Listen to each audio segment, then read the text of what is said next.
नवी मुंबई का एयरपोर्ट जो आज बनने जा रहा है, मैं आपको बताना चाहता हूं कि ये केवल आपकी मेहरबानी से हुआ है डिले। बस ये इनको यही ऐसी टुच्ची बातें करने के अलावा कोई इनको मालूम नहीं है। टुच्ची बातें करते हो, कुछ आपके मन में जज्बा नहीं है, जो सच्ची बातें सुनने का जज्बा औकात नहीं। बुलेट ट्रेन जब शुरू होगी, बहुत सारी लोगों ने उसके बारे में अलग अलग बात की। बुलेट ट्रेन की क्या जरूरत है, बुलेट ट्रेन की क्या जरूरत है? क्या आपको अपने देश को आगे बढ़ते हुए देखना नहीं है? क्या आपके देश में अगर बुलेट ट्रेन चलेगी तो आपके मन में गर्व नहीं होगा? तो ये बात आज एक देश का, एक प्रगति का अगर एक सिलसिला जारी है तो उसमें सभी लोगों को स्वागत करने की जरूरत होती है। मैं बिल्कुल, और इसीलिए मैं आपको कहना चाहूंगा, आज हमारा एनर्जी पे कितना फोकस है।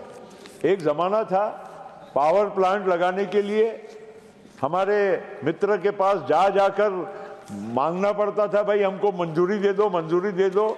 उन्होंने कितने साल तक कितने पावर प्लांट को, कि इस देश के कितने लोगों की उम्मीदों को, उद्योगों को तरसाया है, ये मैं उसका खुद उदाहरण हूं। अरे छोड़ो, तो इसके अलावा कुछ बोलना आता ही नहीं है, इसके अलावा आपको कुछ बोलना आता ही नहीं है। अरे छोड़ो, नवी मुंबई का एयरपोर्ट जो आज बनने जा रहा है, मैं आपको बताना चाहता हूं कि ये केवल आपकी मेहरबानी से हुआ है डिले। मुझे क्या बता रहे हो? अरे छोड़िए, मैं जानबूझकर ये बात बोला क्योंकि आपको इसके अलावा और कुछ बोलने का आता नहीं। अरे छोड़िए, और इसीलिए बस ये इनको यही ऐसी टुच्ची बातें करने के अलावा कोई इनको मालूम नहीं है। टुच्ची बातें करते हो, कुछ आपके मन में जज्बा नहीं है, जो सच्ची बातें सुनने का जज्बा औकात नहीं। छोड़िए, आज जिस तरह से पावर प्लांट्स, जिस पुरानी टेक्नोलॉजीज वो थी, आज एक नए युग में हम जा रहे हैं।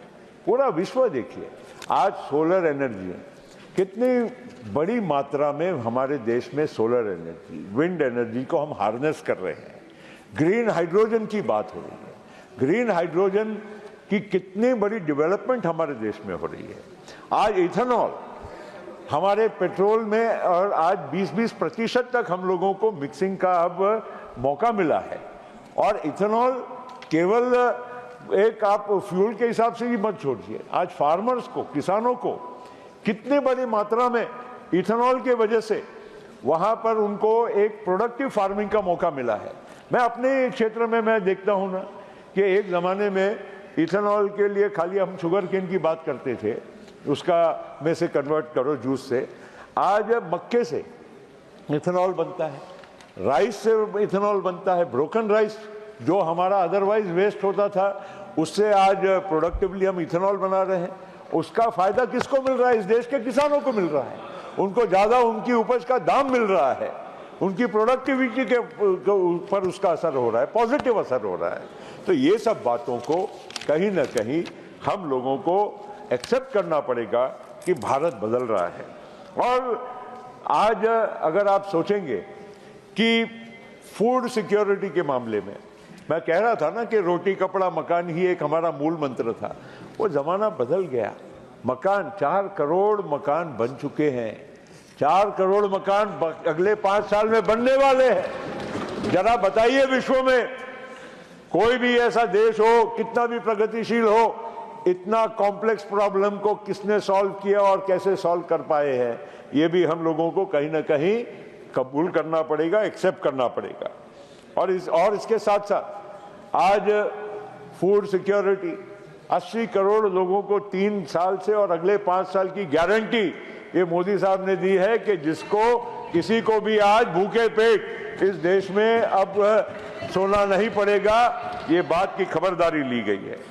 मैं थोड़े समय इतना ही कहूंगा कि आज मिडिल क्लास के बारे में, बजट में डायरेक्ट टैक्सेशन में मिडिल क्लास को जिस तरह से पहली बार जो यहां सम्मान दिया गया, क्योंकि आज तक ऐसा ही होता था कि सभी वर्गों को कुछ ना कुछ दे दो लेकिन मिडिल क्लास ऐसा था कि परेशानी से एक और महंगाई की परेशानी होती थी, एक और उनकी बढ़ती हुई एम्बिशन और उनके आकांक्षाओं की बात आती थी, और वो सैंडविच हो जाते थे।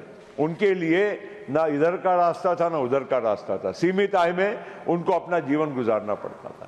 आज 1 लाख रुपया महीने की सामान्य इनकम बहुत मिडिल क्लास के लोगों को भी है, और 1 लाख रुपये की इनकम तक आप 80,000 रुपये तक आपको फायदा प्रति सालाना एक मिडिल क्लास फैमिली को हो रहा है।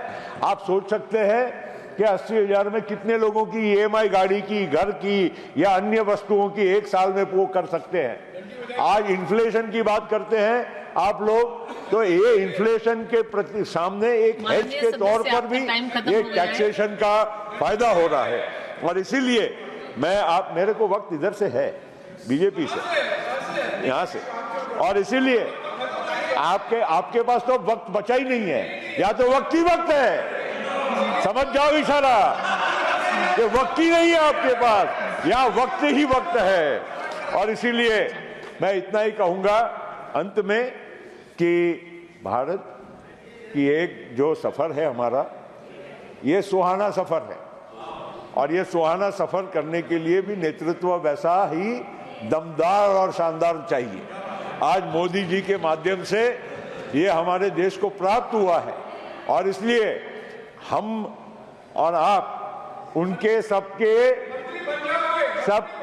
प्रयास में आपका साथ जोड़ दीजिए, तो देश आगे बढ़ेगा, और आपको भी थोड़ी बहुत तसल्ली मिलेगी कि हमने देश के लिए कुछ हमारा भी योगदान रहा है।